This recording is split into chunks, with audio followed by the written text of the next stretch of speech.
All right. Hello, everybody. We have such a huge treat. We have Chris Skidmore and Melanie Reinhart all in one conversation. And yeah, I just feel so happy to be here. I love and appreciate talking with each of you individually so much. And then you two happen to be very good friends. And I met Chris through Melanie. So this is just a beautiful coming together.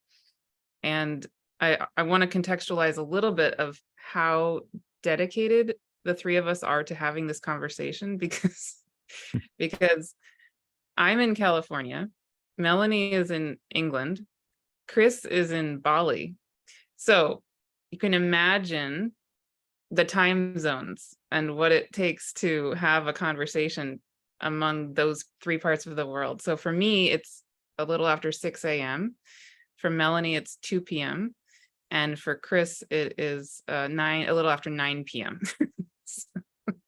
So Chris and I especially are showing a lot of dedication and desire to be in this conversation. And Melanie was willing to get up early too.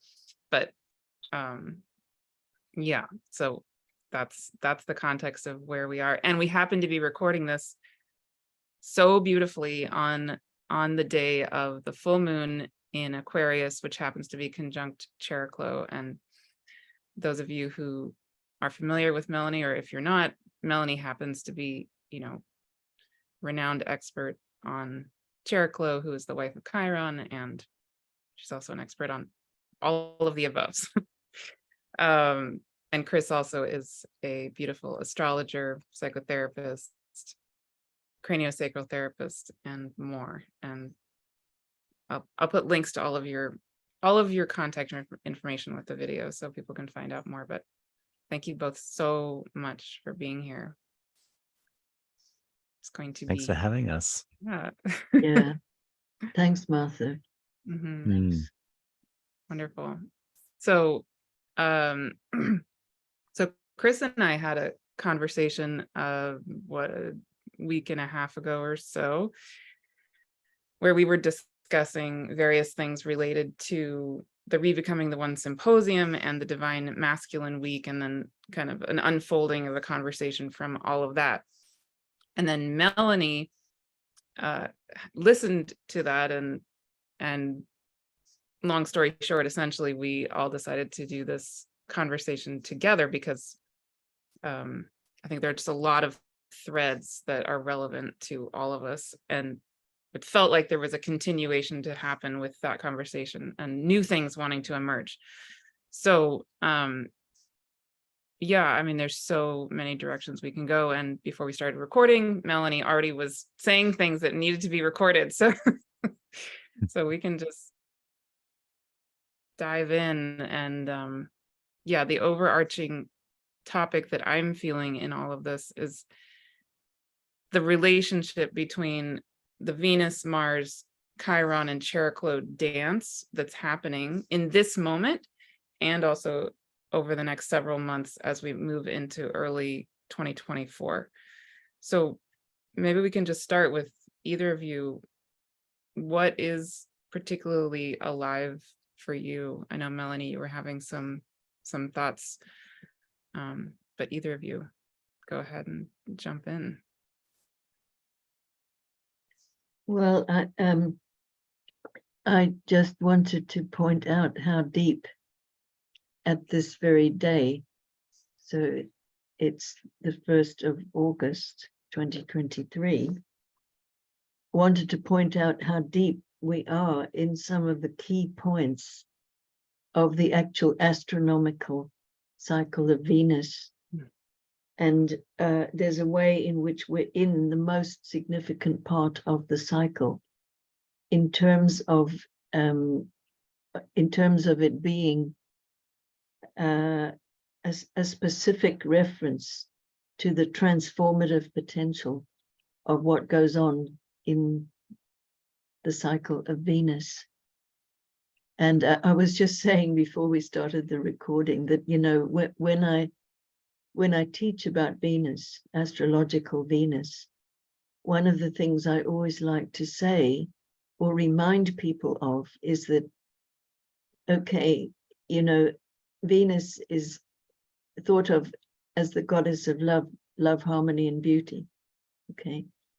And so in the horoscope, by sign and house and aspects, it might say something, Venus might say something about our particular unique experience and appreciation of beauty and love and harmony, how we generate that, where we seek to find it, how we are at both expressing and receiving love, and all of those kind of obvious themes.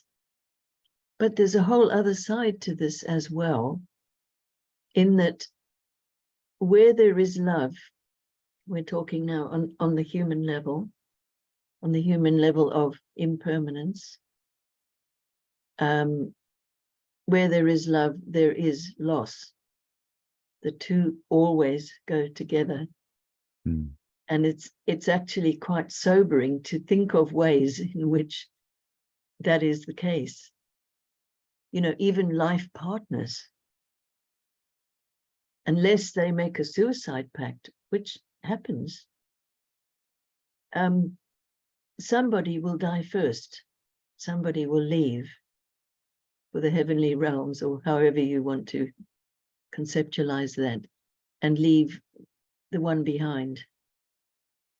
And so perhaps no surprise in astrology, specifically in esoteric astrology, the work of Alice Bailey, Venus is the esoteric ruler of the sign of Gemini. Mm. And a lot to contemplate there. And that was actually how I got to this particular story. I had been looking for legends and stories to illustrate the Gemini theme. And in particular, I was curious about, you know, some feminine or female stories, because we had Castor and Pollux before, you know, a charming, touching story. But it's two male siblings. And so I was looking for something else. And then it was in the early 1980s that there was published a book just called Inanna. Does that show the right way round? Yes. Mm-hmm. Oh, Yeah. okay. And I came across it and read it and was absolutely enraptured.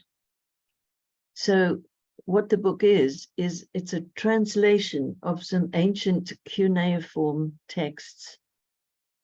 And this is so utterly wonderful, symbolically. The story of Inanna, of which there are also other ones, but this particular one that's in the book, was pieced together from little bits of tablets, clay tablets, with cuneiform text on them, which themselves had been remembered, as in your title, you know, remembering. So this story was literally remembered from these physical clay tablets with cuneiform writing, stored in museums all over the world, particularly in Turkey and in the USA. I believe it was Philadelphia, but anyway. So the story itself had been shattered and scattered in fragments all over the world. I almost said they're all over the war, because actually that is what it is. So the spoils of war and the lootings and everything else actually resulted in the survival of this story. Mm. And all of this was going on when there were very there were hot politics and wars already going on, because of course Sumeria, ancient Sumeria, is located in modern day Iraq. And so to me, the fact that this story has come to us from down the ages and from deep in the sands of the ancient civilization that was there in Iraq, And I do remember, after becoming familiar with this story, I absolutely wanted to go to ancient Sumeria. I wanted to go walk on those sands, be in that location, and so forth. Except, and I was at the stage of making travel plans, and then the war broke out with, Iraq basically being bombed. And so I withdrew that wish to go and thought, okay, I'll have to go in another way, through another dimension. But it was very poignant. That it's like the internal and external events were mirroring themselves at that time. So I'd like to just point out, if I may, I don't want to take up too much time here. I'd like to point out some key parts of the story that I'm referring to. And in fact, the story with lots of detail, still not all the detail, but lots of it, you will find on my website, including a place where you can download a picture of the whole cycle of Venus with the dates, and then the interpretation of that part of the cycle. Because basically, as I mentioned, the Sumerian goddess Inanna was said to be represented by the planet that we call Venus. And so the movement of the planet we call Venus, in terms of her appearing and disappearing, and staying, a long time and high and bright in the sky, or sinking low and disappearing. The story of Inanna is exactly like an enactment of that astronomy. And that's not a new or revolutionary idea. Certainly, it was pieced together.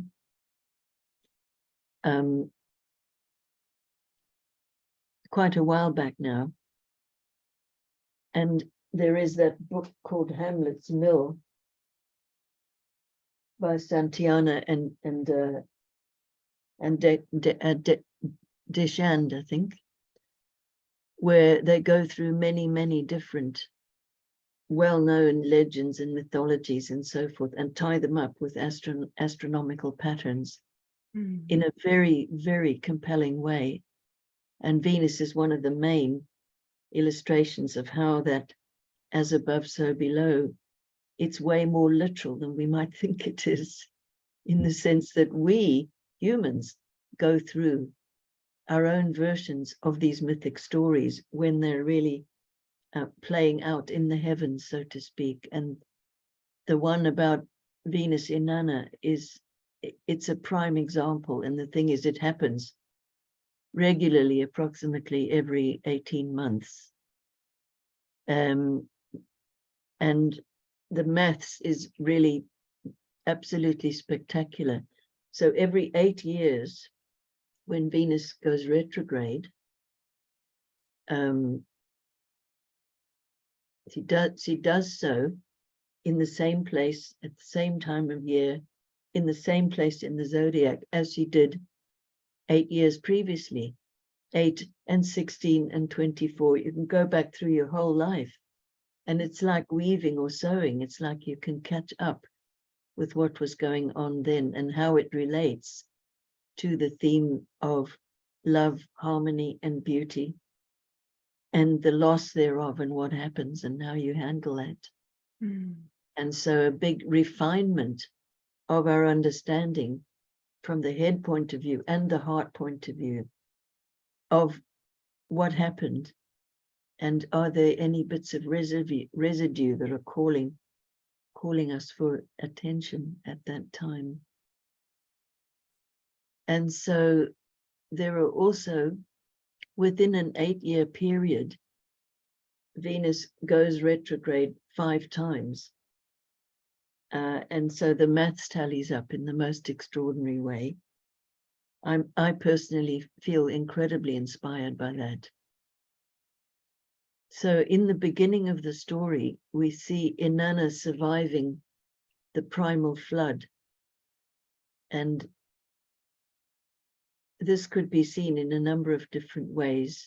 So I won't interpret it now for you, but just tell you the outline so you can imagine your own way into that.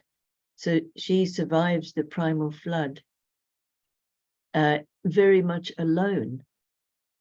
And she's alone and lonely, so longing for her other, for a partner.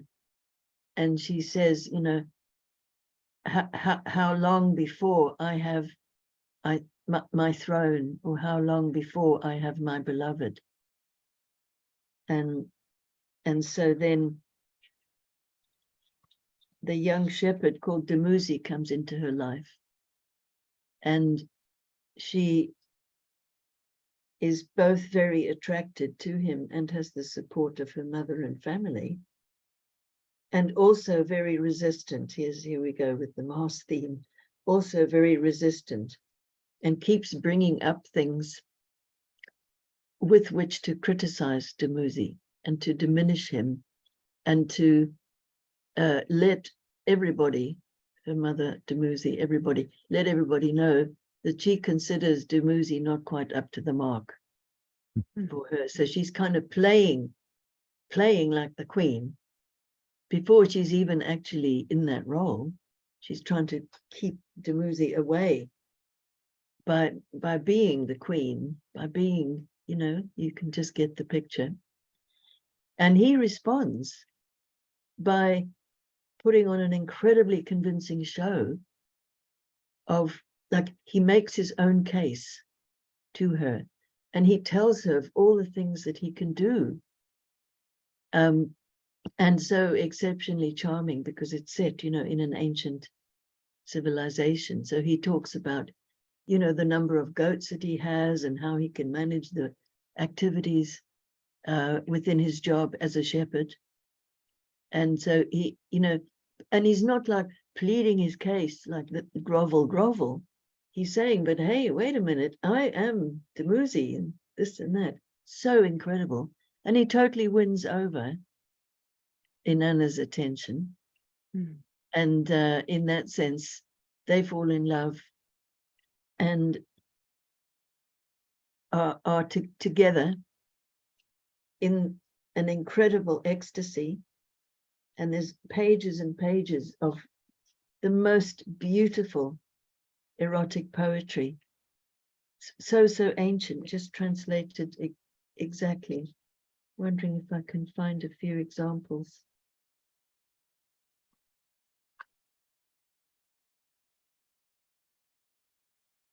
Yeah, and a lot of it is like praise poems between them. And descriptions, very archetypal descriptions of their lovemaking, and how, you know, it's like they liken their own bodies to the land itself and so forth. Just absolutely beautiful. Wow. So then the next bit is that Dumuzi has to leave. And this is like that crucial moment in a very, very intense love relationship, where maybe the couple each have to get up and go to work, or where they have to go back to their own dwellings, which may be in another country or something, but there is the hideous crunch of the first separation and how we react to that. It's guaranteed to bring up all of our own early separation anxiety and more, maybe, depending on how that pattern sits within our own soul. And she begs and pleads. She doesn't want Dumuzi to go. And he has to go. It's like in the story, it's in the unfolding that happens. And just trying to remember the exact phrase, but he's basically, you know, hush Inanna, and she he lets her know that he absolutely has to go. And so then she's left alone with her own grief, because, you know, in the intoxication of that phase of a relationship, person leaves the room and you think they've gone forever. It's like catastrophic. So that's being referred to. And then is when Inanna hears the call of the underworld and she sets her ear to the great below. In other words, she's willing to go into the experience of loss and the feeling of the catastrophe of that initial separation. And even though we might fully know that everything is fine and we're going to see our beloved again and so on and so forth, at some very deep primal level, we don't know that. And that's basically where we go. So Inanna sets off for the underworld. She hears the call of the underworld and she sets off to go there. So, you know, even though she is now a queen, she's not free to just march into the underworld just because she thinks she should or could. She has to wait for the keepers of the underworld.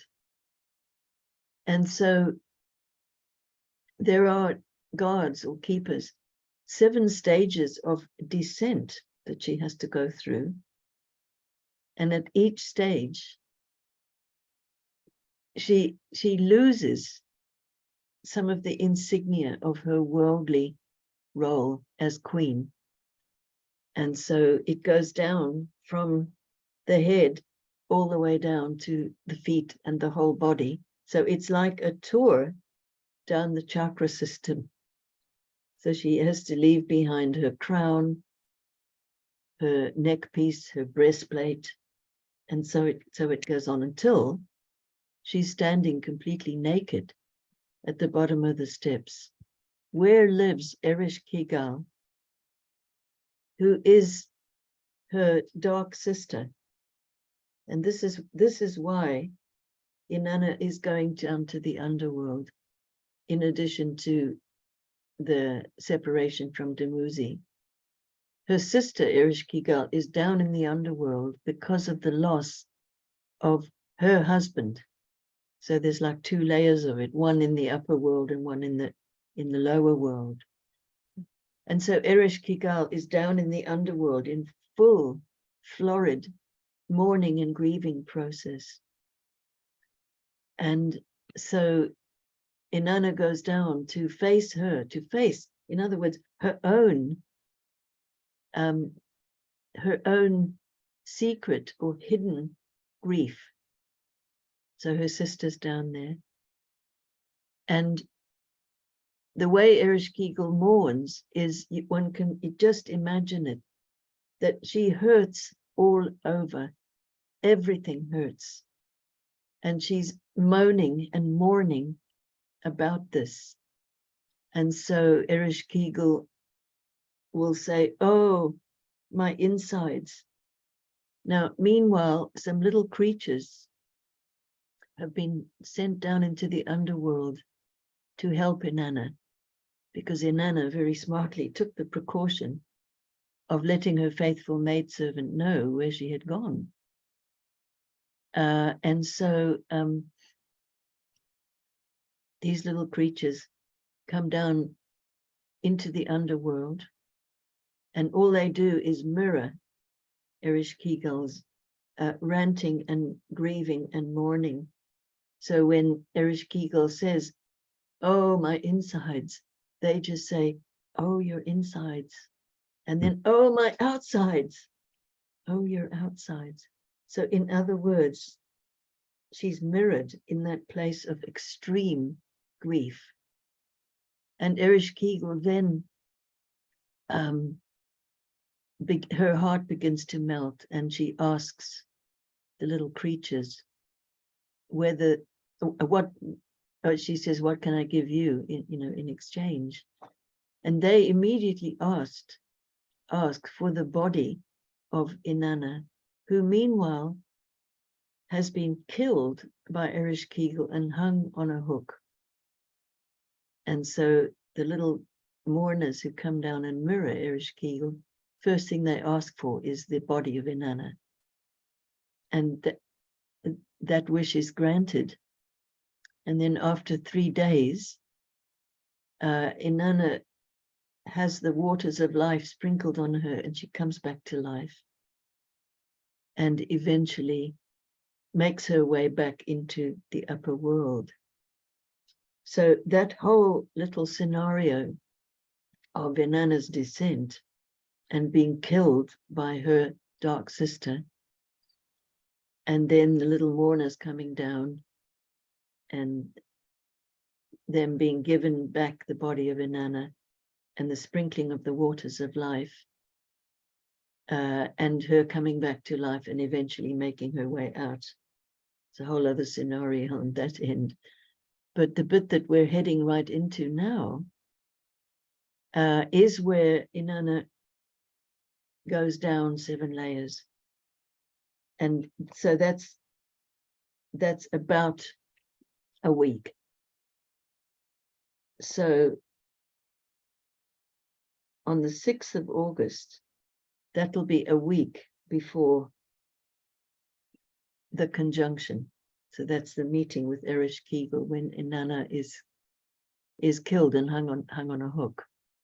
In the meantime, Venus disappears from the sky. So absolutely, it's like the goddess becomes invisible. And we prepare to go down to meet this other half, the dark half, or however you want to frame that. But the part of us that's in grief.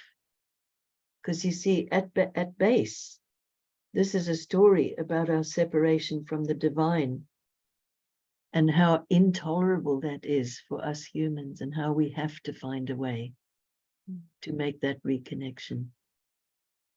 And so the few days around the interior conjunction, it's like we are in our own proudness and ego-drivenness. It's like we are killed, in quotes, meaning that self-image of being okay and fully self-sufficient and I don't need anybody and I'm better than you and all these things. The competitiveness and the comparisons and the superiority and all these things, which are like the distortion of the archetype of the king or queen, So that gets kind of pierced through. And we're taken on a journey where things can get very dark. And that's where typically many losses from the other parts of the very same cycle, 8 years, 16 years, 24 years, etc. back. It's incredible how that opens up and you see it. You think, oh my God, look what happened last time and the time before. And so the threads get drawn and woven into this whole sense of trust in this process of transformation that does regularly occur like clockwork if we give it the time and space. And so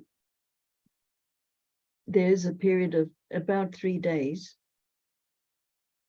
around the interior conjunction where if you're really following it, it will feel like something in you has died or gone or just become absolutely black and you can no longer feel it or see it and so on and so forth. And hey, nobody wants to feel like that. We're programmed to like run in the other direction as fast as possible. If those kind of states seem to beckon, we can easily get into even labeling them as bad or evil and so forth. But usually that's a fearful mind projection onto those experiences. We don't usually allow ourselves to get anywhere near them, but that is part of the training, so to speak, of Venus. So going as near those experiences as we can, it's almost like developing a kind of a muscle which enables us to be present and to hang out with aspects of our experience that we can very easily simply get very reactive and kind of cut the thread or turn away or dissociate. But being able to hang out with that is the gift of this cycle. And also cultivating the kind of trust that if you hang out with that in awareness and compassion, the energy will change. It's like the waters of life will be sprinkled. And we don't have to manufacture that by deliberately focusing on what is positive or what we really want or anything like that.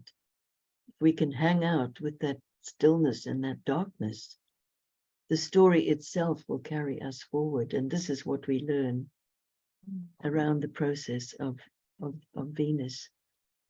There's a whole other part to the story, which happens as she's making her way out and going out of the underworld. But I've talked so much, I think I should stop now. But on my website is the full description of the whole story with all of the relevant dates. So I do invite you to just follow that if you feel inspired to do so. It is incredibly rich. I've actually got a Venus journal that goes all the way back to 1982. And so every time there is a retrograde loop of Venus, I've made a separate section for which part of the zodiac that happens in, because there's 5 patches in the zodiac, which actually make a pentagram. And so those are and that migrates very slowly through the zodiac. So it's like a living thread that's going around the zodiac all the time. And so every 5 years, there's one of those. And every 8 years, it happens in exactly the same place as it did 8 years before and before and before. So it's a very rich way to follow a journal thread, if you like, because it is uncanny how all the symbolism gets revealed every single time. And you might not even quite see it the first time round, but then the next 8 year, when you look back, you think, oh my God, look at that. And I didn't even notice, or wow, that's so precise. So there's something, very living piece of astrology here, which, as you can tell, I'm hugely enthusiastic about this. And I actually set up my calendar in such a way that I'm sure that I'll have the time to actually devote to this process inwardly enough so that I can really join with the energies, so to speak. Yeah. I think that's the most beautiful telling of the Inanna story I've ever heard. Wow. And that's only a part of it. There's a whole other section about when she comes out of the underworld and what happens then. Amazing. Yeah. And in the poem, in one of the very last bits, the kind of the chant says, Holy Ereshkigal, great is thy name. So in other words, the so-called dark, monstrous, outcast elements of all of us individually and life in general, etc., they are honored. So they are de-exiled, so to speak, because Ereshkigal in that sense represents what's been exiled in ourselves and in society and so on. And it's like once you get the hang of how these two halves of the same archetype are interacting in the story, it's so revealing, because you can pick it up in our language and in the way we say things about the chronic way in which we other people. And And that can range from other races, other religions, other nationalities, and even other sexes. You know, so if you're, if you're biologically a woman, then a man biologically is the original other, if you like. It's the first other that we truly meet after being inside the mother's body. So there is this terrifying threshold where one meets the other in whatever form that takes, but it is crucially part of relationship, and relationship between different people, as well as nations and races and so forth. And when you actually listen, in the inflections of our language and the way we describe things, are all of these metaphors and parallels, which actually head in the direction of duality, where one is good and one is bad, where one is desirable and one is undesirable, and so forth. And it just, it kind of creeps in to our language and our descriptions. And to me, this story is addressing that very issue, you know, because on the journey to reappreciate the one, as you were referring to, Martha, you know, what is inevitable is that the more we focus in that way, the more we will become aware of our own duality. And so what do we do with that when it appears? Mostly we will other it, and we'll make a distinction of, well, this is desirable and this isn't. And so there's a choice made, which puts us firmly back in duality. None of which is wrong. It's just that it's very compulsive and can carry us away with all kinds of positions and prejudices and assumptions, which we don't even know that we're doing that, you know. So when I'm saying what I just said, I do think about Chariklo in Aquarius, because to be able to sit quietly enough with the capacity to watch what's going on in our mind, we'll be really shocked, more than likely, to see how various prejudices and assumptions and otherings actually get created.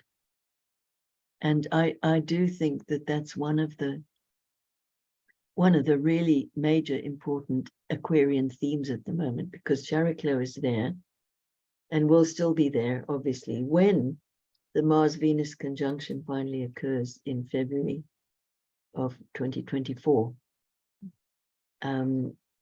So I do feel that all these ways and means astrologically that symbolize help for us to get a relationship with our own mind, which is one that reveals how it is that our positionality and thoughts and opinions and all these things that we can easily make war with, okay, to how those are actually formed, what's behind them, what are the experiences that we're trying to actually distance ourselves from. So beautiful.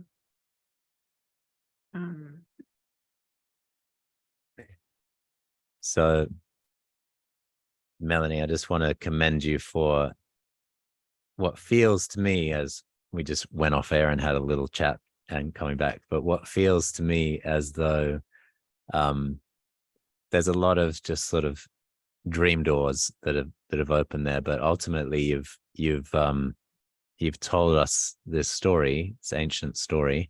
There's so many things to it, but the element of walking us down to the underworld and then pausing, to me, feels quite significant, rather than the I guess desire to go through the story and come out the other side, because obviously what's going to happen, as we know, is Inanna is going to eventually come back up. But before we move into that just really nice to pause here and spend some time in, you know, as we were just saying, the thing that we don't necessarily do, right? Which is to, well, at least in the modern age, and maybe since the Sumerian time, in the thousands of years that have gone by, and each century maybe becoming a little less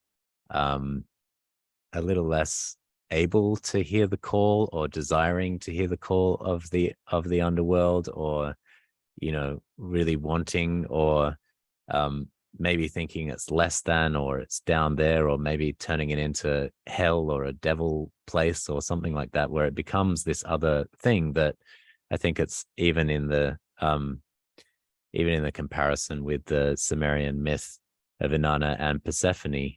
And then maybe what we have now is like, you know, what if you say underworld to a moderner that hasn't really heard a lot of mythology, they may just think you're referring to the hell realms, or a place of punishment or something like that, right? So it's almost like this sort of innate resistance has come in over time to go to these places. And I also just want to sort of like spend some time there, because there's so many things that have come up in your telling. Actually, right at the beginning of the story, I could hear the Venus in Leo-ness of what's the fellow's name? I haven't heard about him until this conversation. What's his name? Dumuzi? Dumuzi. Right. Dumuzi. Yeah, her partner. Yeah, I kind of found that as a really interesting kind of like starting point, where she's basically like, no, I don't think you're maybe just a shepherd or a goat herder. I don't think you're much. And he really he rather than kind of like, oh please, but I am good, or he really stands in this Leo energy. And so it's really nice to kind of get that sense of like, but I have 25 goats and I'm very good, you know, like I have all these other skills that you don't even know about yet. There's just something of the courting and the I don't know, the outward expression of that upper world love moment, I suppose. Yes. That feels very also, significant. The kind of naturalness with which he seeks to demonstrate his own virtues, capacities and skills and all the rest of it. So like a mating dance, no almost. groveling, and also no hostility. Right. Just this very kingly. Yeah, it feels kingly, approach. It feels Leo, and it feels very presenting himself. Like a nice part of the story to enter in, because of this. Obviously, we've just had you know, we're in the Leo. We have something like 4 months of her in Leo. I saw it, right? So it's a long time because she got right up to the edge. And this edge thing as well feels really significant in this particular one. You mentioned in your newsletter the relationship between Mars and Venus, and how she was speeding up and almost getting there to Mars, right? But then just as she's almost there, it has a very Orpheus, Eurydice feel to it too, all of this, right? Like just about meeting Mars, and then slowing, and then stopping, and then rather than meeting Mars, she's heading back now, and so there's that energy that I certainly feel. I mean, it was fascinating to listen to you and actually listen through the lens of my own life experiences over the last few weeks, and just to feel that as well, because it feels so uncanny, actually. I mean, it is a station that happened on my midheaven, so maybe, and my progressive Venus is up there too, at like 3 degrees of Virgo right now, so I can feel that sort of element of how that would also be influencing my own life. But I wonder, for those that are watching, if they also had a similar experience, or Martha, as you were listening, if you also had the uncanniness of how resonant and synchronous with your life experience that was. Because for me, listening to that, it's just so kind of exacting of what I've just experienced. I don't know, Martha, is that also similar for you? I was reflecting on it with regard to you, actually, in terms of the Right. current retrograde. But what I Yeah. personally was feeling into was my own experience of over the last 5 years having Pluto squaring my natal Venus. And I was thinking of, as that was happening, I was having this pretty not fun moment of, about 2 or 3 years of a very difficult relationship situation, um, that I was attributing to the Pluto element. And yet, as you're talking, Melanie, I was just feeling deep. I mean, I almost started crying 2 times as you were telling that story, especially when you're down in the underworld and Ereshkigal is grieving. Well, when Inanna was grieving, and then also when Ereshkigal, I really could have just started to cry. Not so much because of anything happening right this minute, but just putting myself back in my own underworld moments. And that was definitely one of them. And so I was feeling the layers of not so much, again, this gets to the Persephone myth, actually, even also. I was recognizing in my own journey, it's not so much an element of Pluto doing something to me. It's more like in my own Venus journey in myself, that Venus herself has all these layers, right? And my Venus happens to be in my 8th house on my South Node. So there's that too. But yeah, that's more what I was personally reflecting on.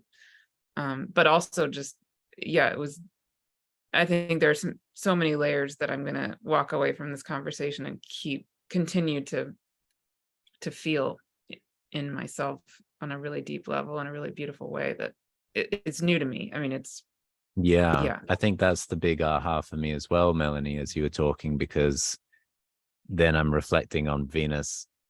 I've always found that there's a very two-dimensional take on Venus, even when you're going into Venus, or Aphrodite is the figure and you're going into that, which is fascinating. There's so much arena there, but I've never heard her associated with loss. And then when you say it, it's like, duh, of course, love and loss are together. Psyche and Eros, right, is all about that too. Orpheus and Eurydice, and the countless love stories that go like that. Even Tristan and Isolde, as the troubadour myth, that is like that too, right? They just can't.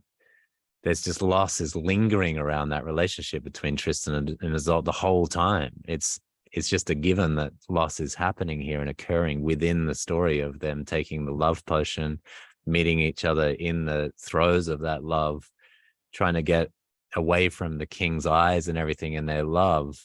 But then ultimately there's a loss that is just kind of hinted at and felt throughout the whole experience. And I think that component of Venus, and now reflecting on Venus in my chart, Venus in the people who I did sessions for today, which were very Venusian style sessions where we were talking about the Venus a lot. And now I'm thinking about it in terms of loss. And it's just bringing in a new richness, almost like Ereshkigal is entering, for me personally, as I'm listening, Ereshkigal is entering the Inanna story on her own right, within her own, from her own place in a way, and having a place in the Venus story, not just in this story. And so that for me feels just very significant as a piece that I'm allowing to come up in my body, actually, and just kind of feeling it through these stories of love and loss, and how, this idea, even in Tristan and Isolde, where I think there's a line like, they take the drug of pleasure, and with it is pain, right? They take it, it's just in the same love potion, basically, is also the pain potion. And I'm just sitting with all of these images that have kind of arisen from that. It feels very much like a lot more like their relationship with soul, that is in the form of love, because the way you're talking about it also is to speak of the it's actually where we left off on the podcast we did together, in the sort of like after credit scene, right? You were like, Oh my God, I didn't talk about Alice Bailey and Venus being the Oh, ruler of yes, Gemini. yes, I remember that. And so I feel like we've sort of magically picked that up in our new conversation, that there's that Venus is as the esoteric ruler of Gemini, and what I hear you talking about there is that longing for the divine twin or the divine other, that is also entwined in these Venusian stories, right? And then ultimately at the deepest level, and what you're really encouraging me and all of us to do with this Venus retrograde period, is to set aside time to really allow yourself to go into those deep experiences of loss. And I think if I hadn't heard you say that right now, because I'm in a phase of loss myself, and I feel like I needed a cue like that. So just to talk very personally, like I needed a cue like that. And now it's going to be like, yeah, okay. Right. Like, Yeah, because, psychologically speaking, in our very early experiences of loss in our lives, which will go back to certainly relationship with mother, and it could be also father or even siblings, but of course the primal relationship is with mother. yeah. And if there is a kind of separation at an age where it's like precognitive, we just don't know what the hell has happened. But mother is no longer available. She's not there. Or if she is there, she's not, as it were, reading us in such a way that the deeper bond can be nourished and refreshed. So the crushing sense of isolation and abandonment can come. And in the attempt to process experiences like that, it's very common that people will kind of arrive at the position or the belief that it must be because I've done something wrong. I've offended the beloved mother. This is, I've offended mother. I have to figure out what it is that I've been doing wrong so that I can put that right, so that I will be loved, so that I will exist. Right. Some kind of loop like that. I mean, that's just a kind of a prototype, but that's what happens. And so really the maturing of the heart, or often if I write about this, I call it the house cleaning of the heart. So often in that house cleaning, which occurs as we're ready to transition into a new stage of maturity as regards the heart,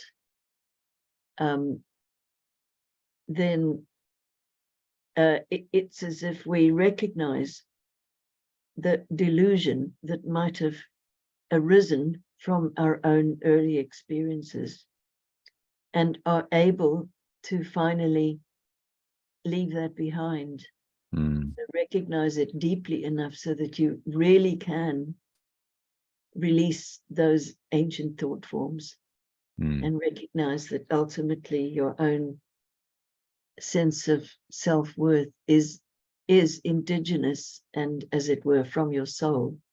It doesn't have to be bestowed upon you by anybody, in fact.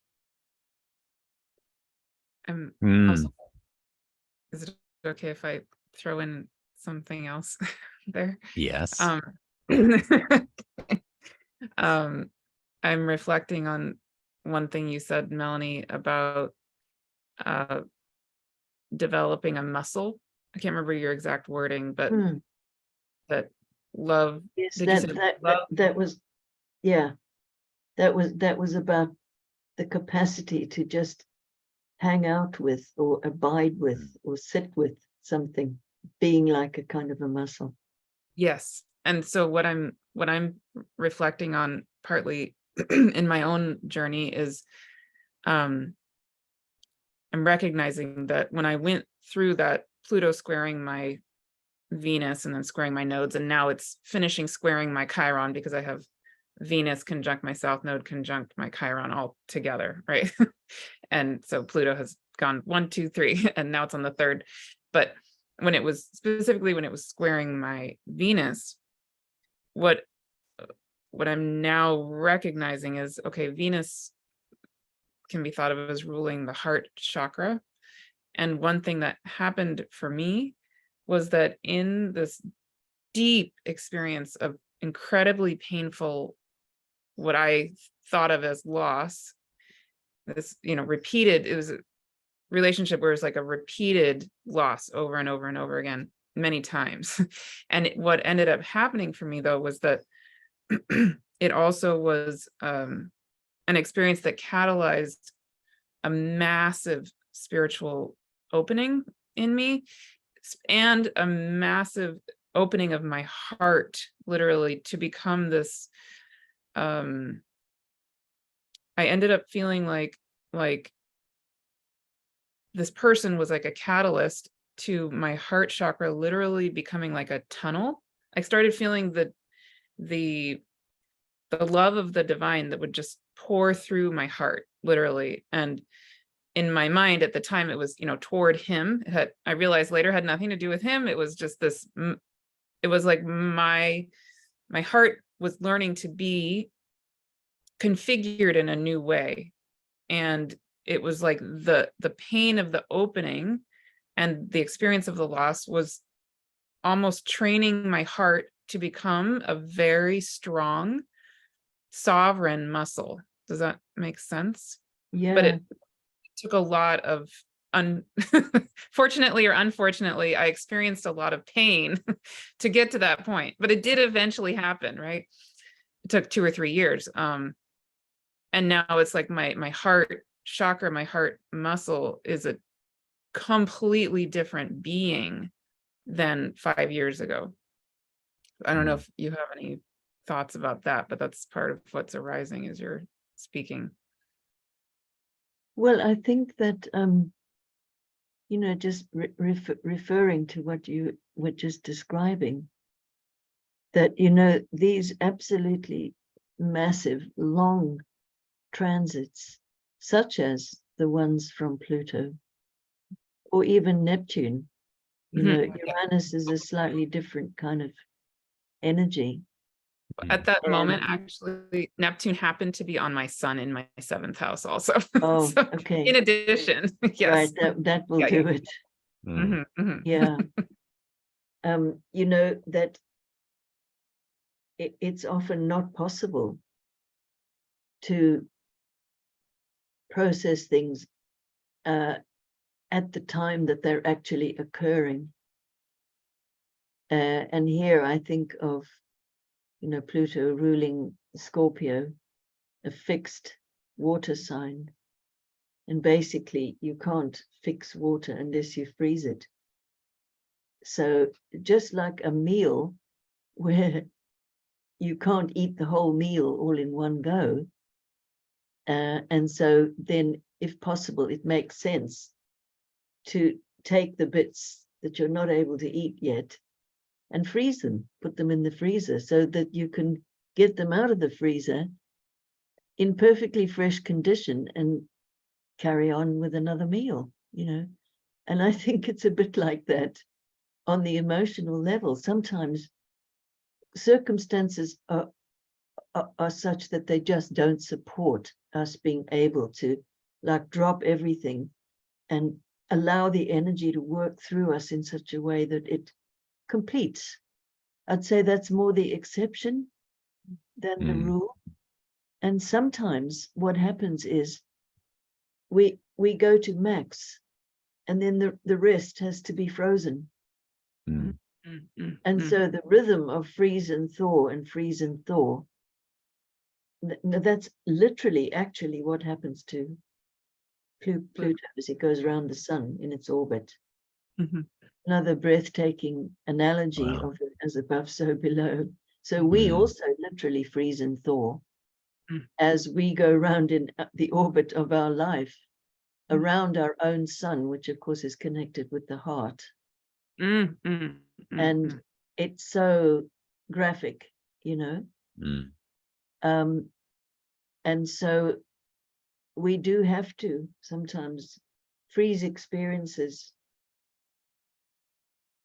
and put them to one side until there is an opportunity to take them out of the freezer, and then sit quietly beside them, waiting for them to thaw. Because if we try to say, you know, thaw, damn you, it just shuts everything down. And so developing a tolerance for those kind of very dark, still unknowing kind of states, well, here it comes again, you know, the capacity to do that, and with compassion, is the very thing that enables us to go to the fridge, open the door, take the frozen meal out that we're ready to meet again, and allow it to thaw, you know. So, you know, because there is such a profound healing impulse at the foundation of the soul, you know, we get many opportunities in terms of processing experiences and thereby healing, because that content will continue to try to attract our attention so that we can pay attention and work with it, you know. At least that's been my experience, and I know I'm not the only one. And something that's coming up for me is something that's quite common on the craniosacral table. I find when you find like that frozen part, and it's like you kind of can't help but you're trying to bring some heat in, kind of thing. And always the most effective thing that I've ever found is to actually find the heat inside.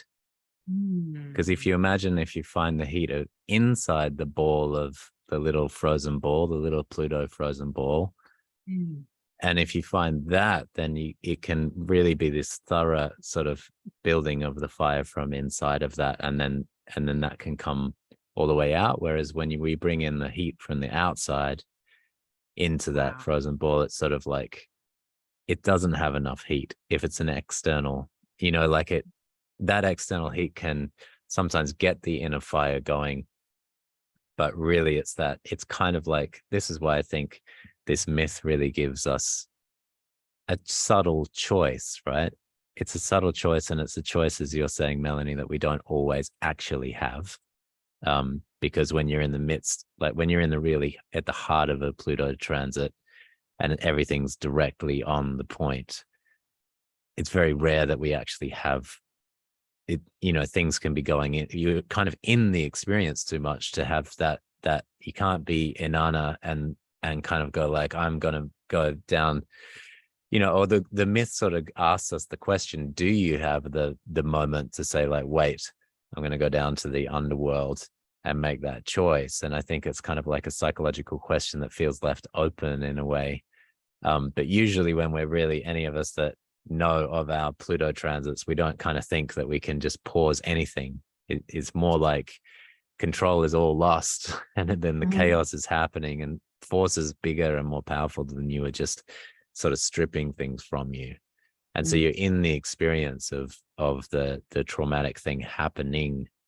And it's often after the heat of the Pluto has gone, or the intensity of the Pluto transit that has gone, that we do find ourselves going back, you know, and then it can be that choice point of like, can I go in? Which is why if you think about heat coming from the outside or heat coming from the inside, Inanna chooses to go through the layers of ice, doesn't she? You know, like here's this gold, and gold is the warmth and the heat and the fire, right? Here's this gold, and here's this gold, and here's my 7 layers of sort of chakra gold that isn't going to be useful for me now, because, and even when she's upside down on the hook, right? It's like the rules of this upper world, they just don't apply down here. Like the underworld has its own language and its own processes, its own symbology. Everything's upside down there, right? And so So the taking away of all sort of forms of that external heat, so that she can match the cold in a way, right? She kind of like has to match that cold. Absolutely. In And fact, it's, yeah. Hearing you say that reminds me of an actual line from the text, just came into my mind as you were talking. So as Inanna is going down the 7 layers, she actually complains and makes a fuss at each stage, right? Yeah.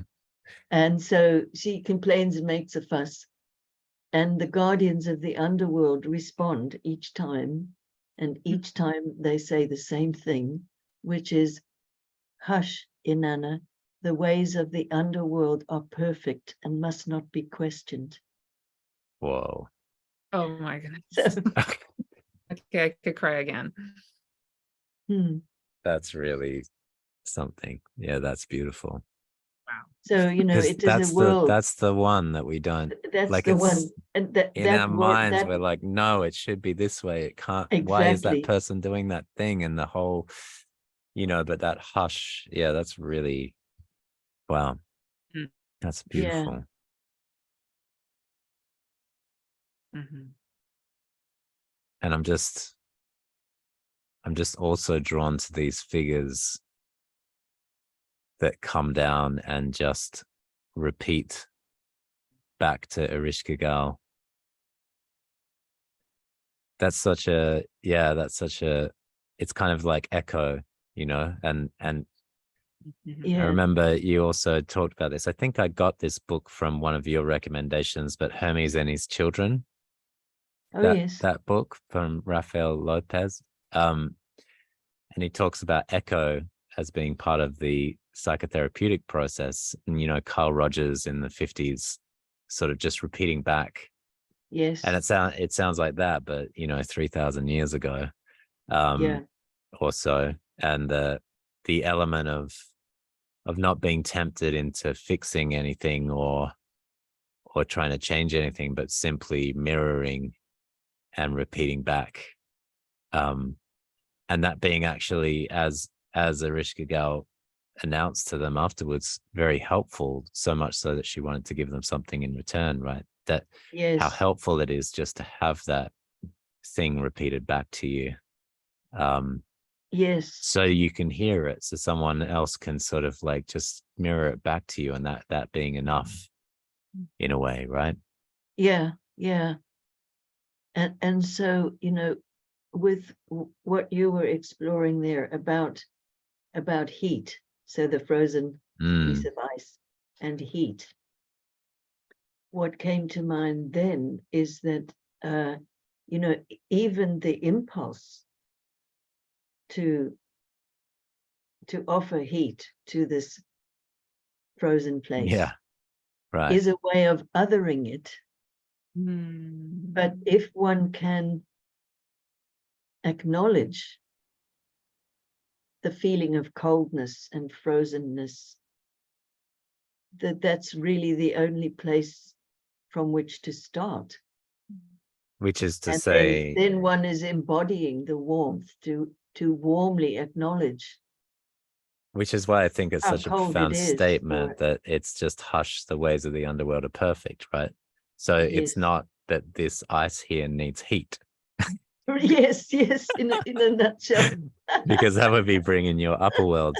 And that's the thing, right? Bringing our upper world mentalities, which is why she has to take off all these layers, because none of that's going to be, all of that's really useful when you're a queen in the upper world. That's super useful. But it's not going to help where she's going. Nothing down here.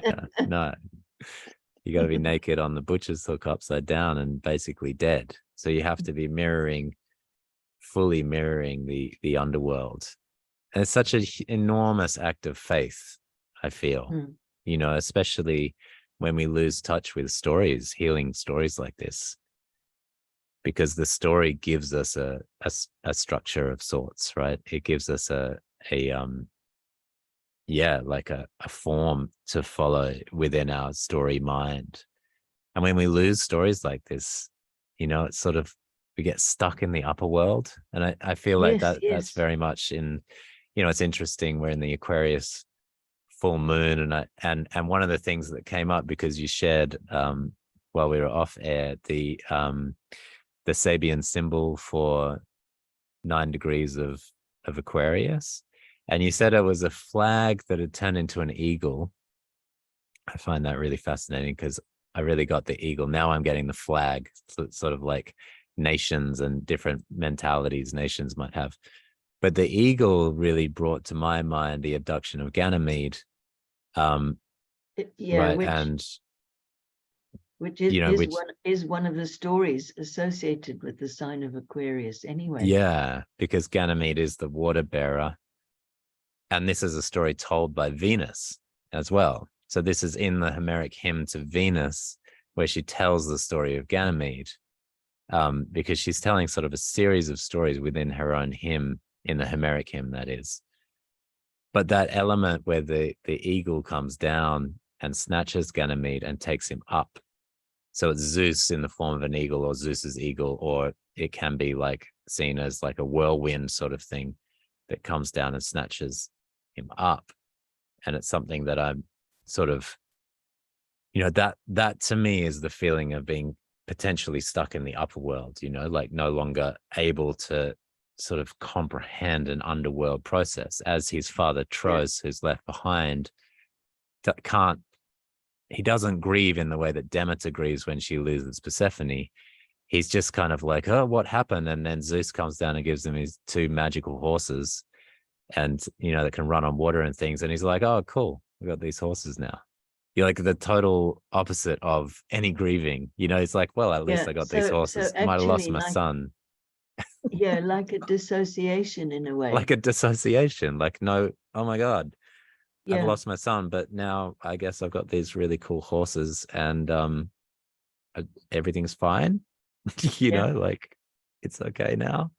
It's not okay, right? That dissociative sort of state that I feel, with all this new technology. It's so new and we don't really know, we haven't adjusted to it. And sometimes you can see in yourself or others, like the being sucked into a device or your phone or something. And I see that as sometimes that abduction of Ganymede, where we're taken up and out of our senses and our body process.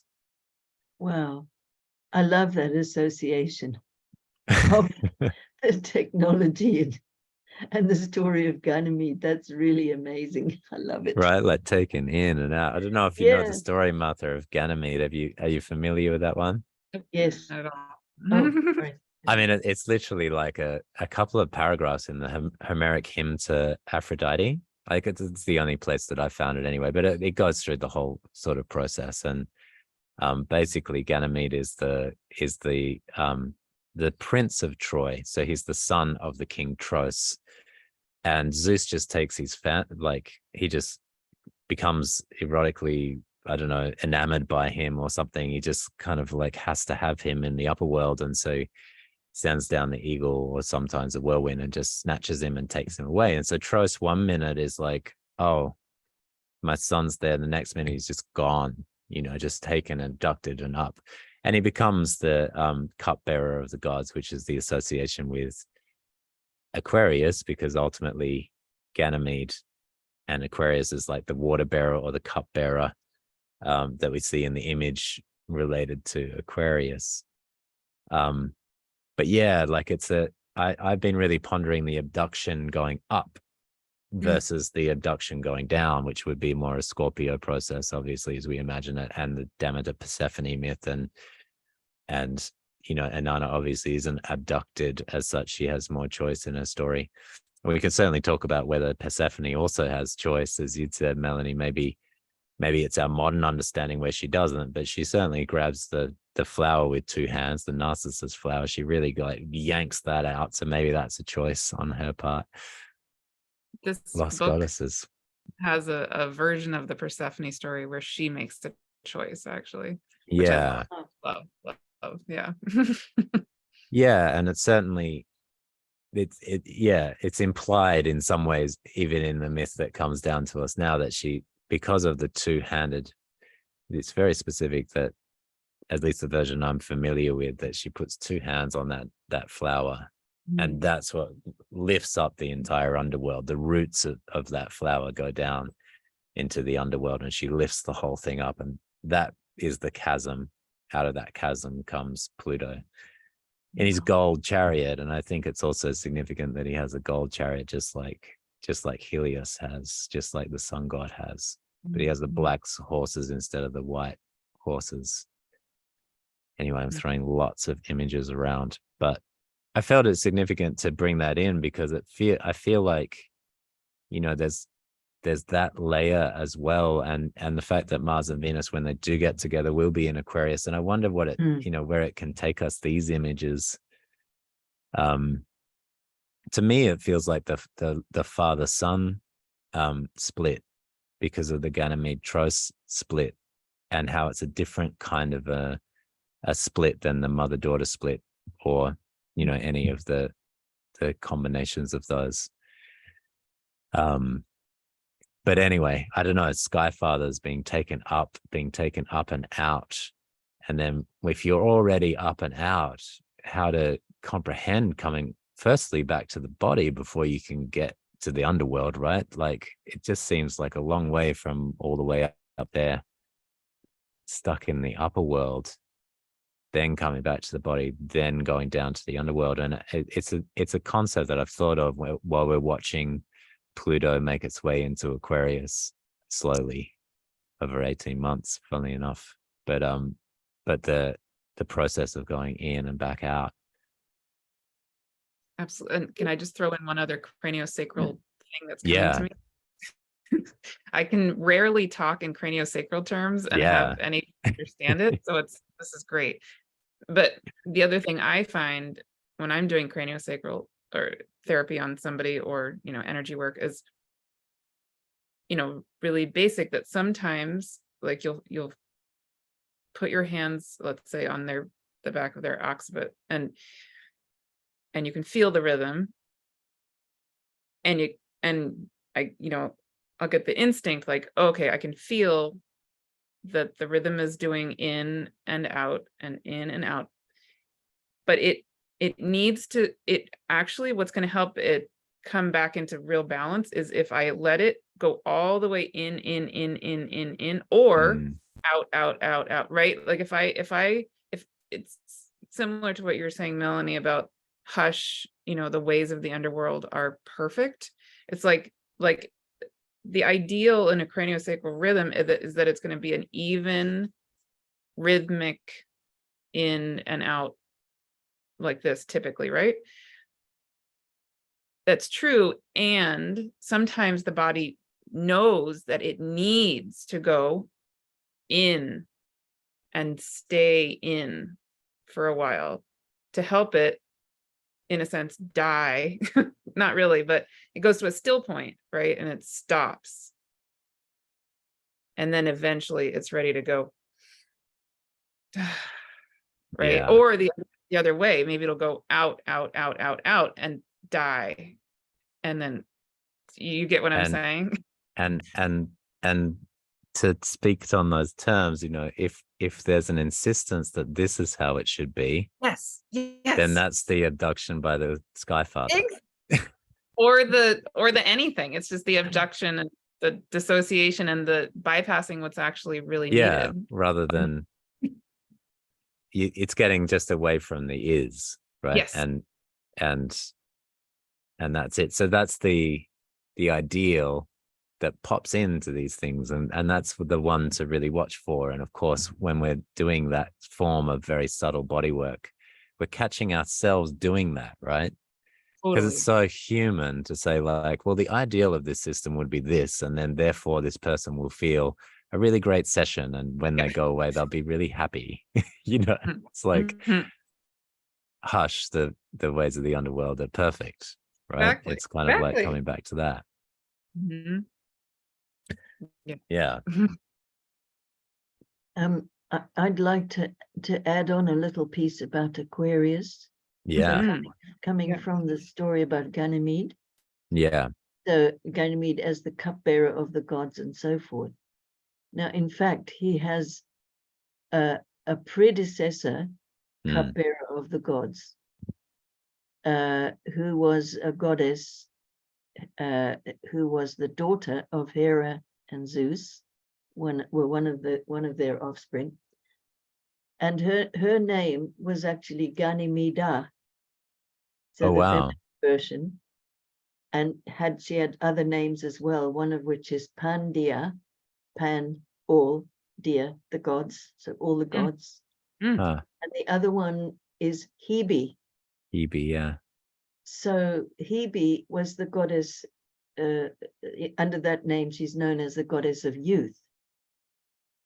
And I also associate that with the incredible addiction to the idealization of youth that's part of our culture today.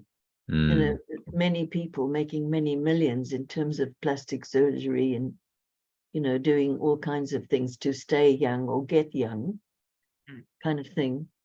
But Ganymede or Pandya, she was also like a goddess of reconciliation. Wow. Mediation and reconciliation. And I read one anecdote where in a shrine dedicated to her, this was a shrine that was for warriors returning from battle, who would go to her shrine, leave their weapons outside the front door, so to speak. So the weapons can't go into the sanctuary, but they're left outside, in a sense, to be purified.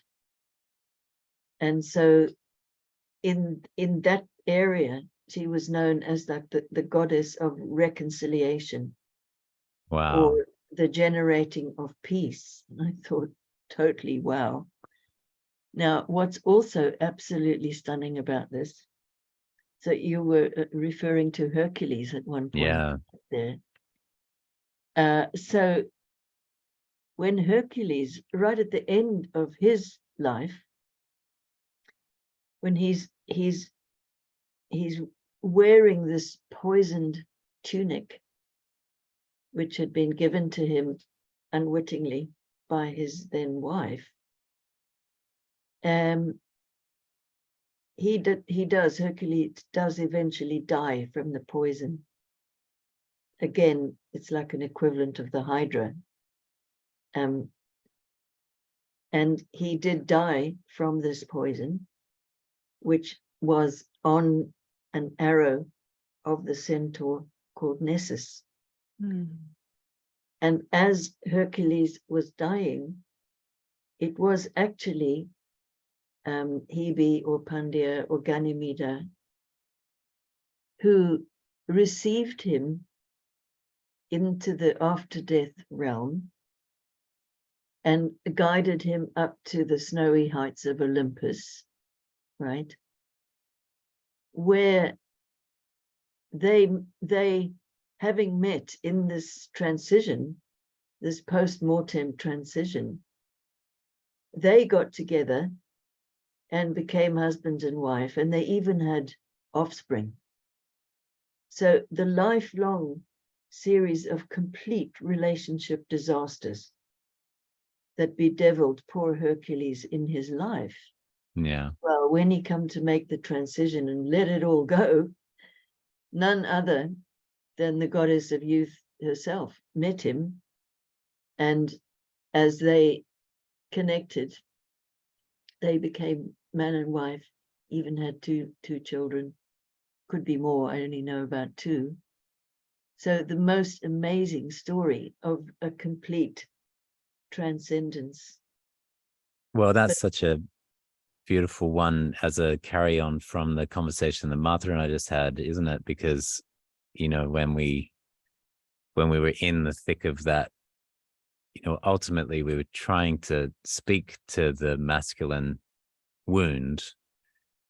And so to actually feel that element of the way that, you know, if we take the mythic image of the poisonous, I always take this image because it's like puts on his armor or his tunic. bonds to his skin. So now this armor that he's wearing is bonded to his skin and eating him from the inside. It's very gruesome imagery, but it's so kind of like, I don't know, there's something of the masculine, even male, like feeling of that, almost like the sensation of having the armor that you're wearing that ultimately is to protect you. Now it's bonded to you and eating you, you know. But if we take it to that next level, and what the myth seems to speak to is the burning away of the mortal self in that process, as he, you know, nobody would light the funeral pyre for Hercules, and you know, nobody wanted to do that because no one wanted to have Hercules' death on their hands. But the one that did, he held really close. I can't remember the name of the one that did, but he held that. He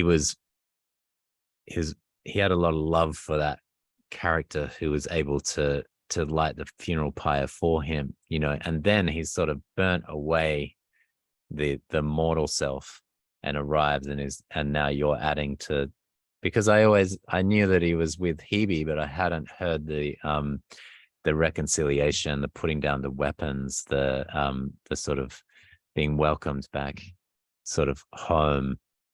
And I find that to be a really, really important message for this moment, you know, like a really important message that if we take it from the myth to really welcome men in for reconciliation, you know, and not to it's something we talked about, Martha, you know, not to stop being men, but just to be welcomed in, weapons at the door, and let's reconcile.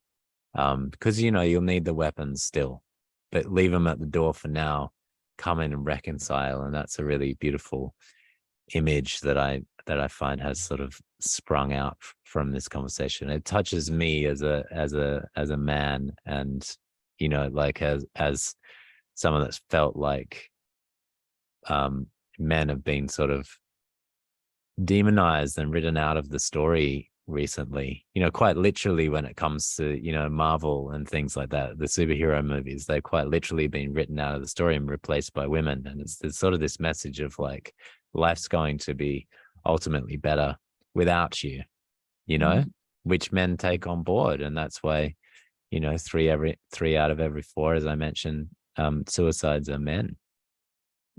It's like, because the message is like, there's no real use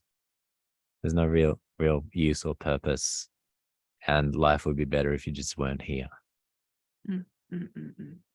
And so I really love this image of reconciliation, of bringing in of Hercules, who is the one that represents all of this, I think, like the kind of classic amalgamation of heroes from ancient Greece and beyond put into this one mega hero. Yeah, he's like the prototype, isn't he? He's the prototype, you know. Yeah. He's the essence of all of the modern day heroes, right? I mean, he's the prototype of all of that. And so for that figure to be, yeah, you know, and as you said, he had such a tumultuous and rough life, kind of attacked his whole life, basically.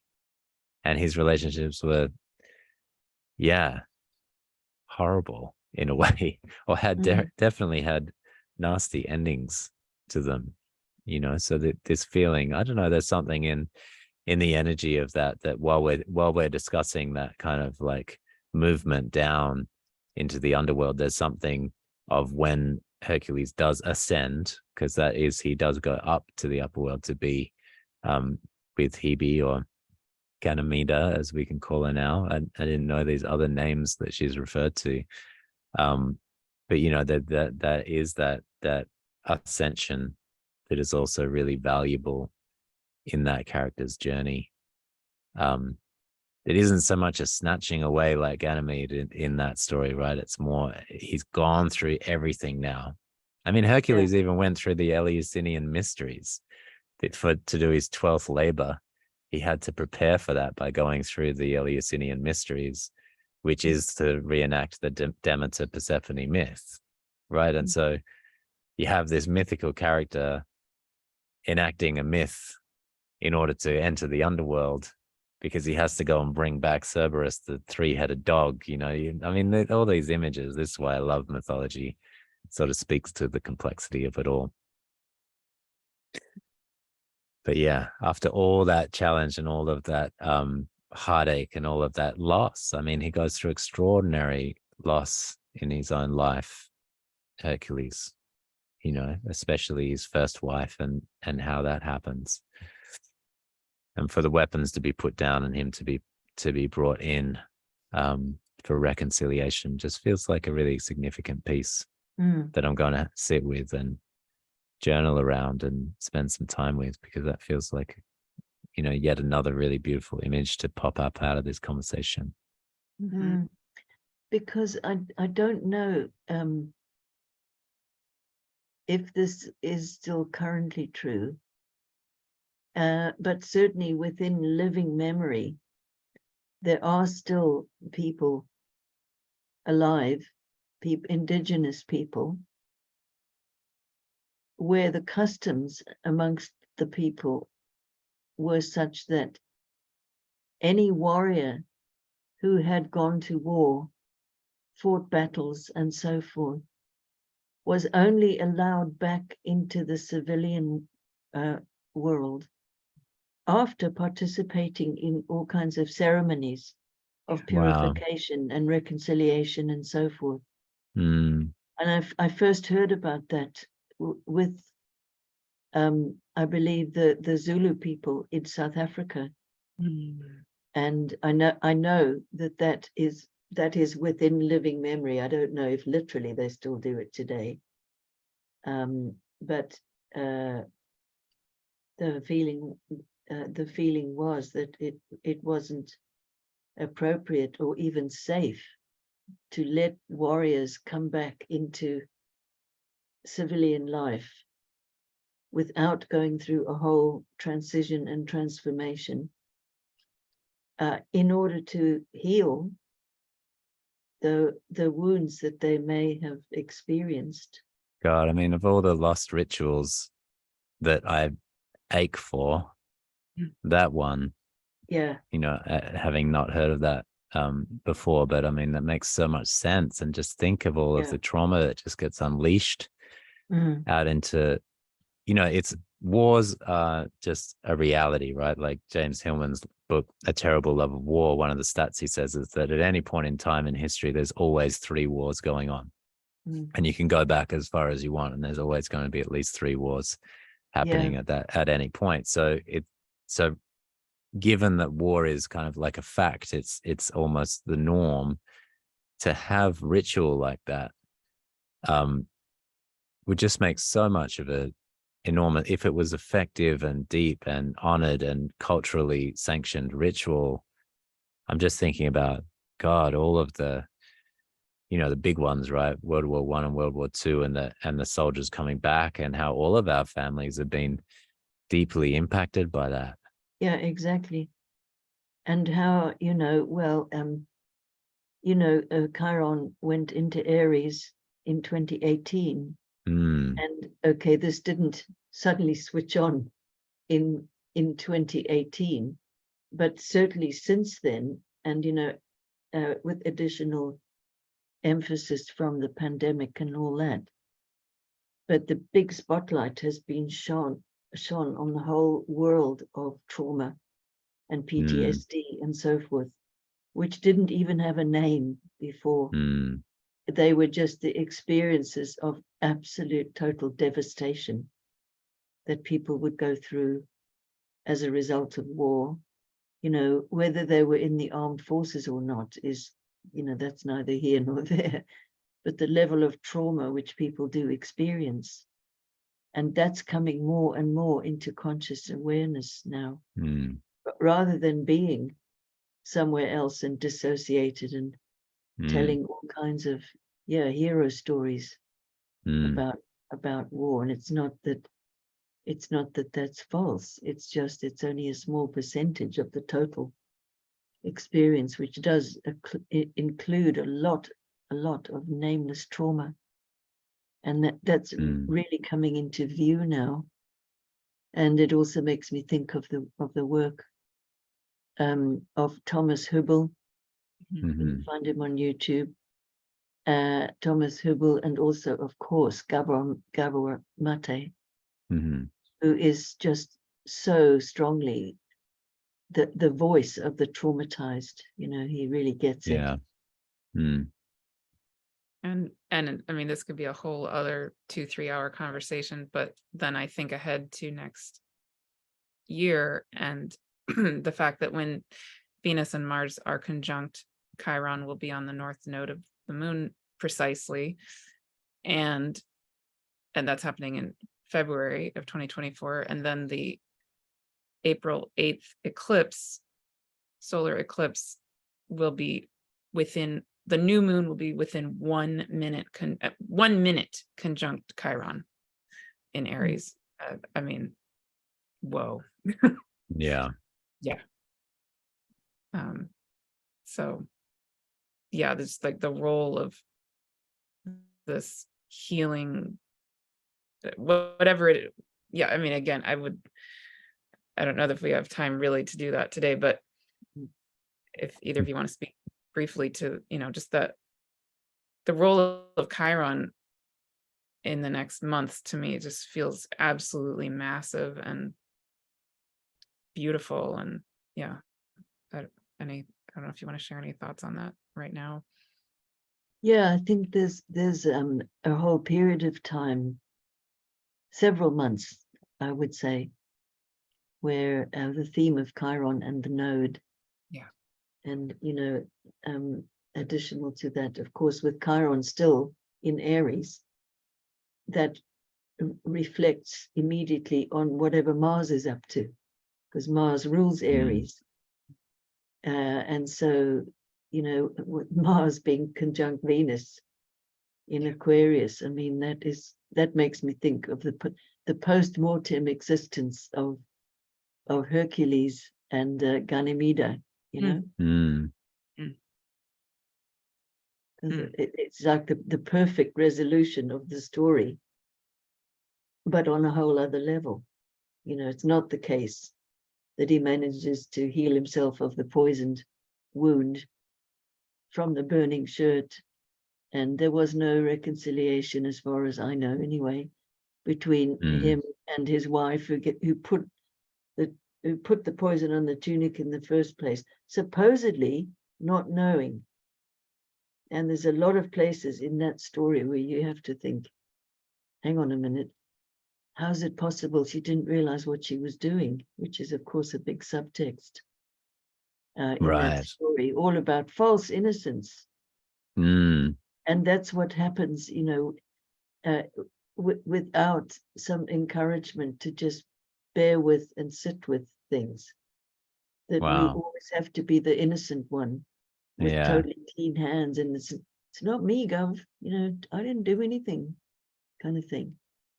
But it's almost like once you've had a number of trips to the underworld and back, so to speak, you could never be innocent again. Because the world of a whole level of unity, which is beyond the duality where we're always splitting and denying, that's been opened, and you can't unsee that. It's funny, before we got onto this call, I just went back and started reading Memories, Dreams, Reflections again from Jung. And he was talking about, in his childhood, this kid comes up and just hits him, knocks him over on the ground, and he starts having seizures after that. And then he has this reflection that he'd love to consider himself the victim and this kid the perpetrator, but he realizes that he had an invisible hand in it, and he really actually wanted all of this to happen. And he's talking on this level of almost like a wish for that to happen, because he wanted to be in that whole scene, right? And so he gets into that kind of Aquarian mindset in the sense that you can see the orchestration of this. And I think Dynera is a good character for that, because she innocently was like, it's a love potion, which is the exact opposite. in the sense, right? It's the Yeah. it's the opposite dimension to love. It's a bonding agent that's going to cause the eating of flesh, right? So it's it's got this incredible violence to it, but the bonding is of the love, right? So there's this it is a very interesting character here. And besides, she's taking this love potion from this centaur who's just attempted to basically sexually assault her, and she's taking this centaur's word for it, that it's a love potion, having seen the arrow go in and kill him into his blood. And right, like, so I really like, yeah, what did you say? Pretend innocence? No, what did you say? False innocence. False innocence. Yeah, I think that's a really important complexifying agent to the Because in a discussion way in the world. It's pointing up the dangers, as it were, of false innocence. Because if you have no capacity to see the contradictions and the potential darkness and risk in situations, you put yourself at risk, so to speak. Yeah. And it's one of those ones that is so important to talk about and yet hard to talk about, because what it ends up looking like in the 2D or 3D world is that there's victim blaming and things. It's like, no, it's not that. And yet we need to be able to talk about it, because otherwise it's Little Red Riding Hood, right? Not understanding that that's a wolf. Yes, exactly. Exactly. She can say, like, you got such a long nose and sharp pointy teeth and big long ears. Like, she's pointing out that it's a wolf. Yes. And she's like, but it's grandma. Yes, but just not joining up the dots, right? Yeah. Exactly. Not joining up the dots. Yeah. I like this. That's such a complex conversation, but if we can't, we have to learn, I think especially now, we got to learn how to have complex conversations on a bigger level. And I see the change towards that, because I think we're also entering a different era of even this technology we're in. We've been babies in the new technology, right? Like 15 years ago, you couldn't do what we're doing now. You couldn't have this amount of communication in the world. And as babies, everything's become very tribal and very simplified, as you were talking about before, Melanie, this side, that side. So where's the enemy? And then if only we can get rid of the enemy, everything is going to be perfect and great. Yes. Yeah, that's the template, isn't it? That's the template. It sounds so hilarious when you spell it out, but actually it's crazy.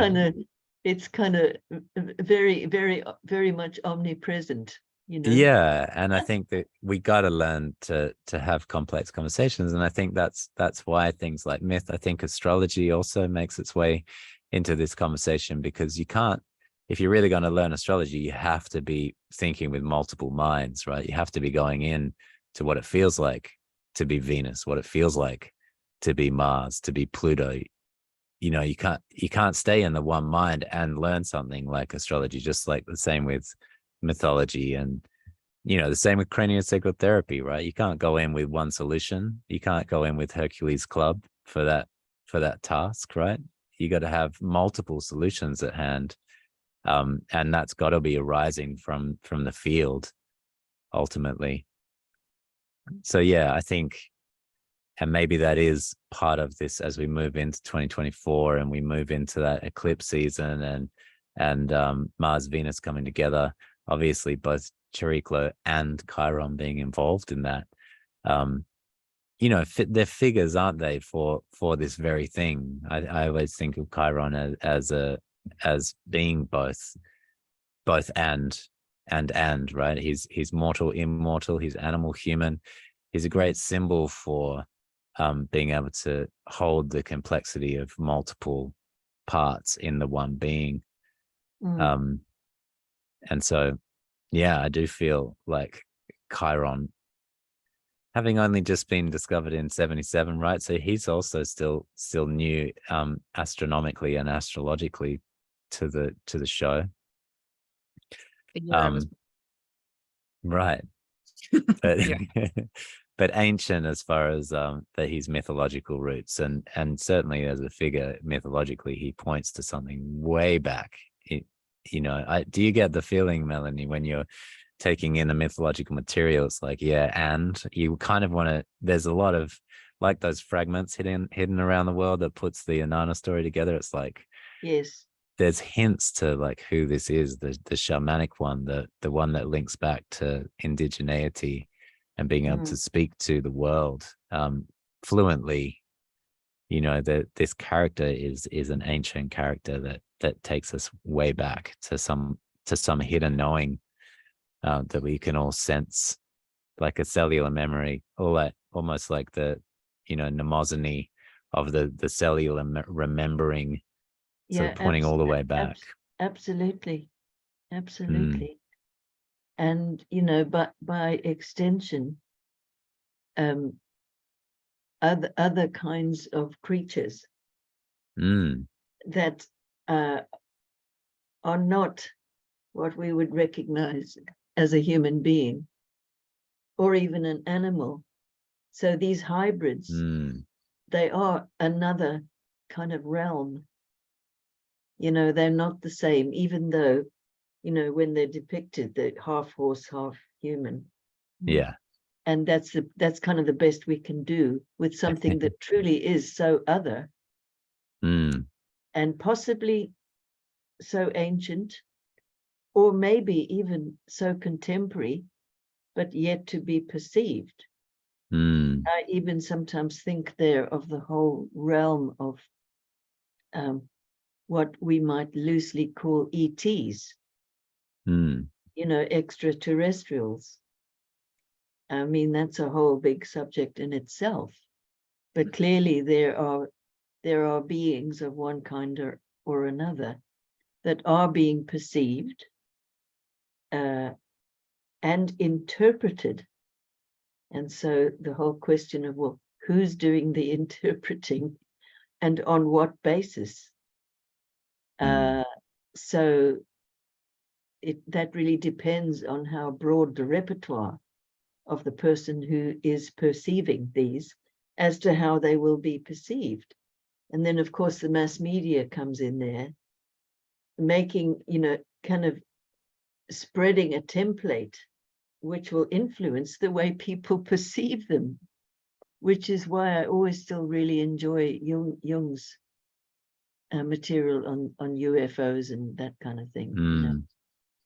Basically pointing out that in a very deeply secular society, which is highly technologically biased, then if there's going to be a new image of God, by definition, it would have to be something technological, way superior to anything that we have on Earth.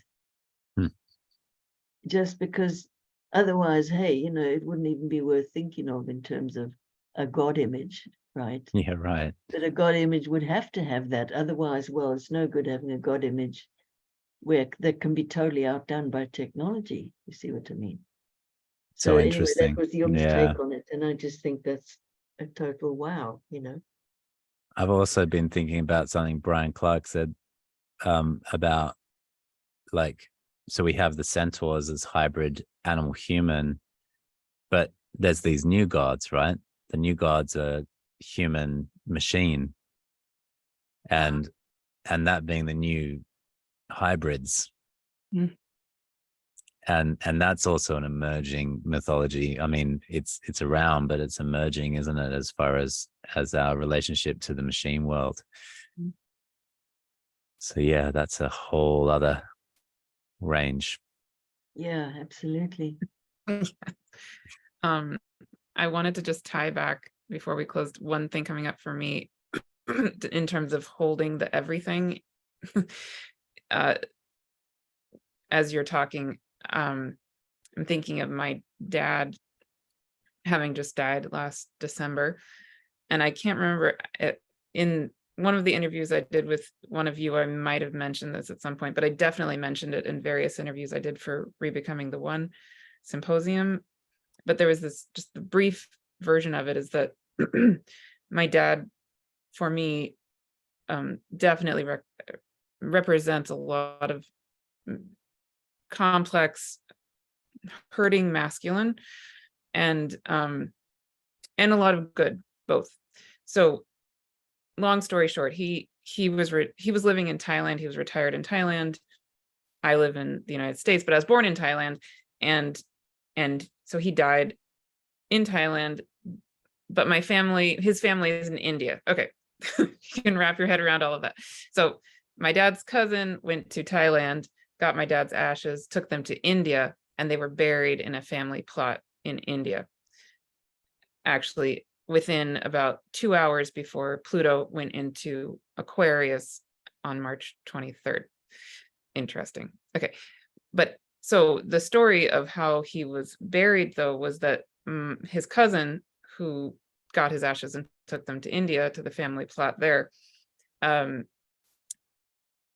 other cousin took a video of what my dad's cousin said as he was burying the ashes, and we all recognized that my dad had these qualities that were really not, they were harmful. Let's name it like that, right? So what my dad's cousin did was that he didn't deny that was the case. And yet, as he was burying my dad, he went headstone by headstone of the other family members who have died and are buried there. And he literally welcomed my dad back into the family. So my dad had been kind of ostracized, like living in Thailand, sort of nobody had really spoken to him for a long time. And John, my dad's cousin, said, my dad's name and welcome home. Welcome to the family. Here is so and so. Here is uncle this. Here is your father. Here's your, I'm going to cry, like, oh my God. Wow. But so it was this So beautiful. unbelievably beautiful. Yeah, just like such a perfect metaphor for all of this, everything we're talking about, right? That my dad, it was like the colonialist white guy who could easily be outcast, and was in a certain way. And we could have continued that after he died. We could have said, whatever, good riddance or whatever. We didn't. I don't want to do that. I love him. I really do. Right. So, and yet we're going to acknowledge the pain, but we're also going to welcome him home. Yeah. Yeah. Beautiful. Wow. And that just feels really a significant statement at the end of our conversation, and also honoring of this full moon, because to me, to me, that's some of what the Ganymede story sort of points to in a way. And yeah, and what Melanie's talking about really putting down the weapons and going through a purification process and reintegration, there's something really, really beautiful and powerful about that. So thanks for bringing that in and bringing it down to the personal and the emotional and the raw, because that's what we're talking about, aren't we? It's hard to talk about, like, we're in the intersubjective field, and so it can be confusing of what we're talking about, but then sometimes to anchor it into a personal experience just kind of like brings it all home. Yeah. So thank you for sharing on such a profoundly personal and deep topic. Thank you. Yeah. Well, and so I guess one way we could close this, unless you all have something else that you feel like you want to say, is I think it would be really beautiful to name for people. I know that I've been hearing through clients, through friends, through, all kinds of just the world. Yes, people are really struggling. I mean, not only do we have Inanna descending into the underworld, we also have Pluto squaring the nodes. We have, there's lots going on for people to be feeling that underworld journey right this moment. And And like we've been talking about this whole time, it can feel so tempting to try to jump out of it, or you know,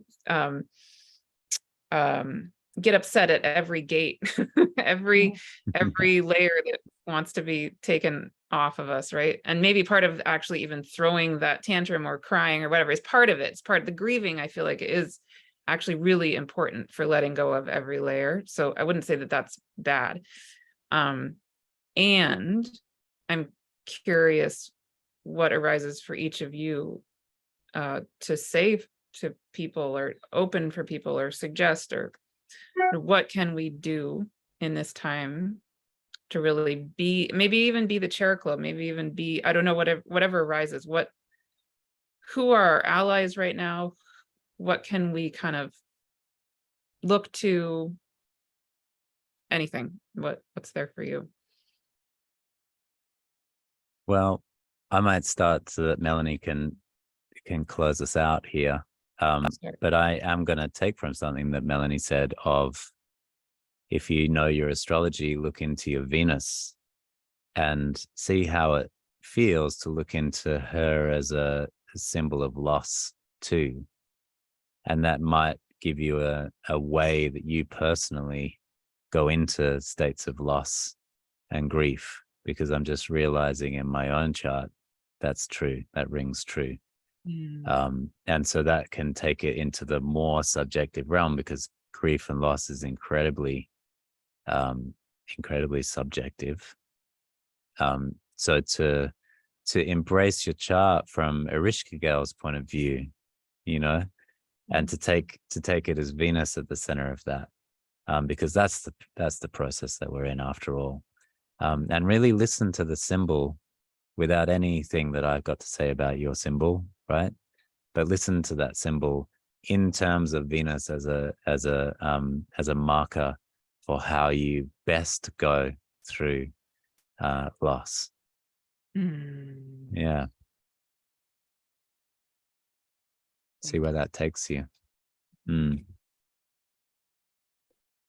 Melanie. So I would just want to flag up that, you know, the immediacy of the time in which we find ourselves right now. So it's the 1st of August, 2023. That is a real opportunity to make space for this process.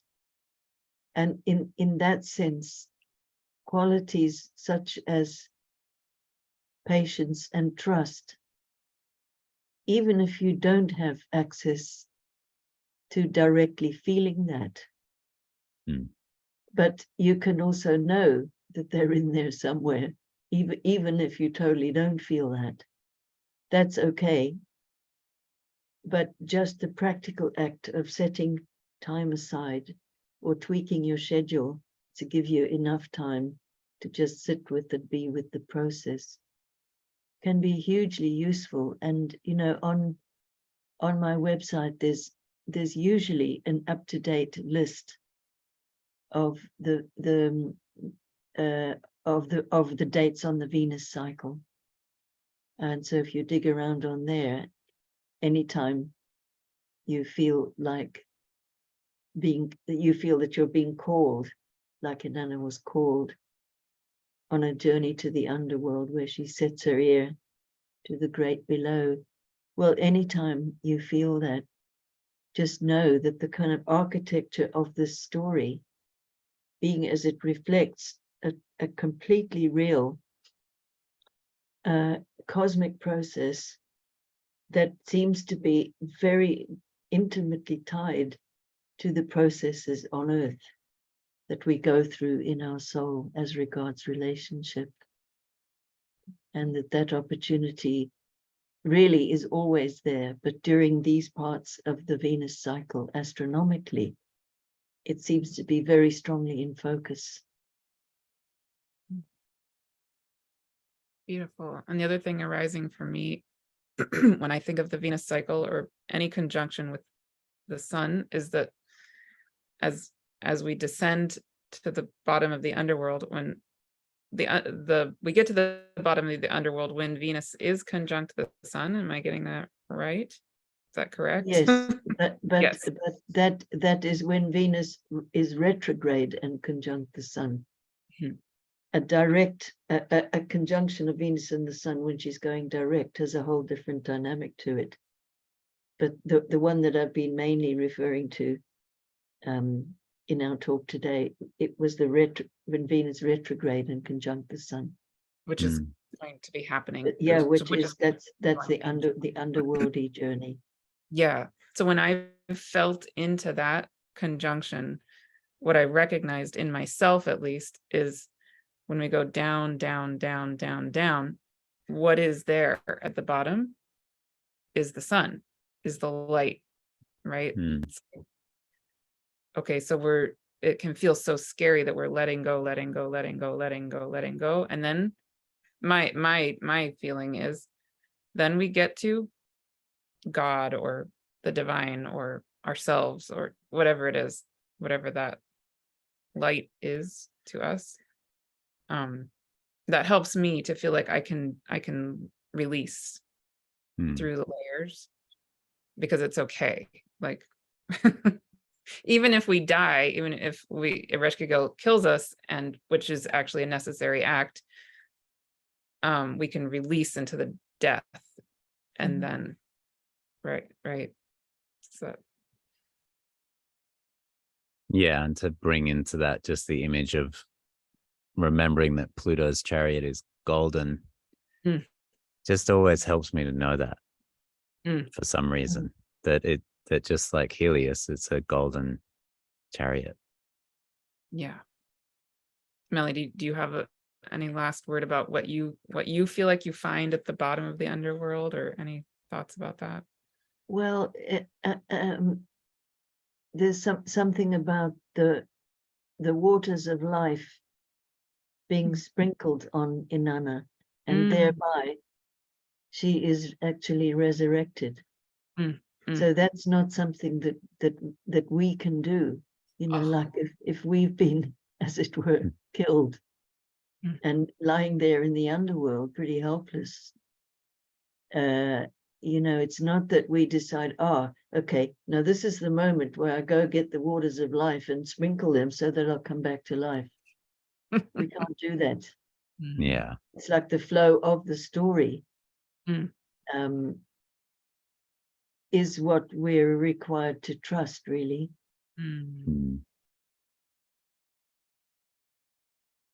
Beautiful. Yeah, it's not heroic. No, definitely not. Wow. Yes. Wonderful. All right. Any last words or anything either of you want to add about anything you're offering in the world, or things you want people to know about you, or anything before we close? No, I think there's probably about 3 hours more worth of words between Melanie and I, which we're not going to say. Or more. Yet again, more. Yes, I've just had ahead. a look at the clock on my computer, and I'm sort of amazed. Wow. Yeah. Completely lost track of any time. I know. After the last conversation Chris and I had, someone in the comments wrote, can you please continue the other 99 of these 100 conversations that need to It's very 1001 Arabian Nights, isn't it? Yes. So, here's number 2. Well, no, kind of number 3. I mean, we're only halfway through Inanna. Yeah. So, Exactly. Only just did chapter 1 kind of thing. There will but definitely no, I feel very complete. Yay. Yeah. Me too. So beautiful. Thank you both so much. Well, thank you both. Nonna.